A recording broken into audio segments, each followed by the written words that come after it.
This segment is sponsored by the School of Canine Science.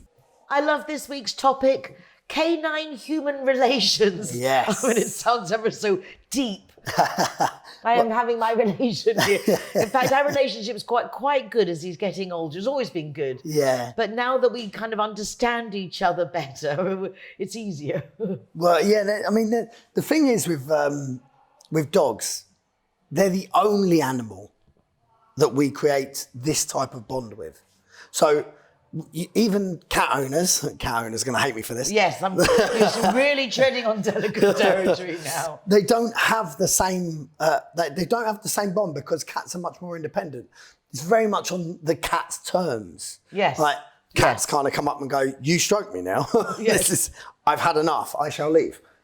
Whereas dogs, we have a much more. I don't want to say deeper, but different bond with. Yeah, be careful. We have a lot of cat viewers, yes, I know. I know, I do get it. But the thing is that studies have told us that actually we get the same neurochemicals, okay? So when you look into a dog's eyes, when you gaze at each other, your brain releases oxytocin, which is often called the love hormone, but it's actually got more to do with trust and bonding. Okay, it's the same hormone that's released when a parent holds their child. Okay, so you don't get that, or it certainly hasn't been studied. Let's say it hasn't been studied yet with other animals. Let's keep ourselves on the same. But a lot of that is down to the way that they were domesticated. Like, because dogs were domesticated alongside humans. Like anywhere, depending on what you read, anywhere from 20,000 to 40,000 years ago. And it was a very slow process, and we kind of did each other favors on the way. And that created a bond which is not replicable amongst other animals. You just don't see it. So it's really, really interesting the way that we have bonded. And of course you see that in the jobs that dogs do for us. Okay, so let's say that there was a wolf. Right, we don't have rescue cats. Exactly. Okay, we're on safe territory now. Go for it. You don't have rescue cats, and you don't have like cats that herd sheep. Right, or even can detect if you've got going to have an attack and things like that. Yeah. It's amazing, isn't it? Yeah. The dogs, that their ability, actually, yeah, you're right. And that's because when we were domesticating dogs and they were bonding with us, it was more of a give and take relationship.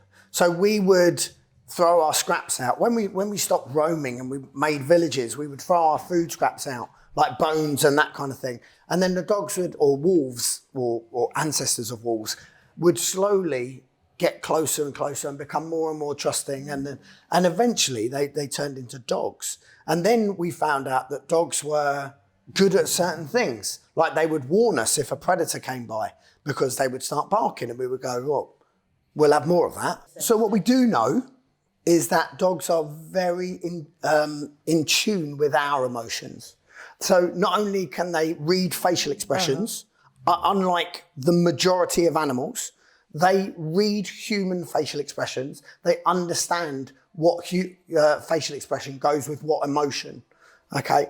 But also their sense of smell is so powerful. They pick up on pheromones that we give off. So when you're sad, your scent changes, and the dogs can pick up on that. Oh, which is why they can detect if you're going to have an epileptic Absolutely. attack or your diabetes. Yeah, or those absolutely. It's because they're literally just smelling the change of our chemicals. Absolutely. And like when, you hear stories of dogs that have told their owner that they've got cancer. And that's because the dog is going, there's something wrong here. Like, or not even there's something wrong. They're going, that's different. What's going on here? And eventually the human goes, oh, I should probably get that checked out. And then the doctor goes, that's cancer. Like, so it's not necessarily the dog going, you're going to die, you've got cancer. Like, it's the dog saying, this is different. This is unnormal for you. No, it's quite amazing. It's incredible. But how do they teach them that? Well, sometimes they don't need to teach them. So often when dogs are going to the owner, like, there's something wrong here. They're just going, this is so different. Like, why is that different? And they're doing it for their own thing. Sometimes you'll see dogs going, hey, like, this is wrong. And we don't understand why. We don't know the reasons why. But I think it's got a lot to do with the way that they've been domesticated, the way that we've built this bond, the way that we have these animals in our houses. And actually, it's nearly their downfall as well. Because for hundreds of years, we've said, we want you to chase the sheep, or we want you to bark at strangers. We want you to think. And now that our society has changed quite a lot, we've got dogs that are barking at strangers. We're saying, don't do that. And they're saying, I've got hundreds of years of genetics telling me to bark at strangers. Why am I not doing this? Yeah. You know, so they think it's right. I saw a good TikTok on that, of the dogs just sitting there. He told me to shut up, and the people are just walking around, ransacking the house and all. They told me to be quiet. Yeah. So it's just like, I'll just hear and do nothing. It's very true. So the dog and canine relationship is something that is like nothing else, like disco dogs and library dogs.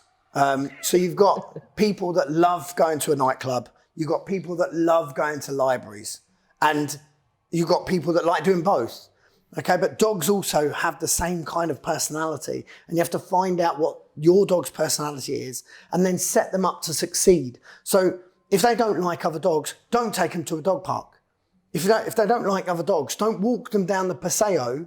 Where there's 100 other dogs. Where there's 100 other dogs, because you feel like it's their right to be there. But actually, they're probably not enjoying it.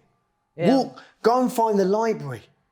Go and find the campo, the countryside, where it's quiet, where they're not going to have to run into other dogs, so that they can enjoy their walk. Makes a lot of sense. No, it doesn't make a lot of sense. Just be aware of your dog's likes, dislikes. Yeah. And don't put them in the wrong circumstances. Absolutely. Like you wouldn't to a person either. Yeah. Very sound advice. Thank you.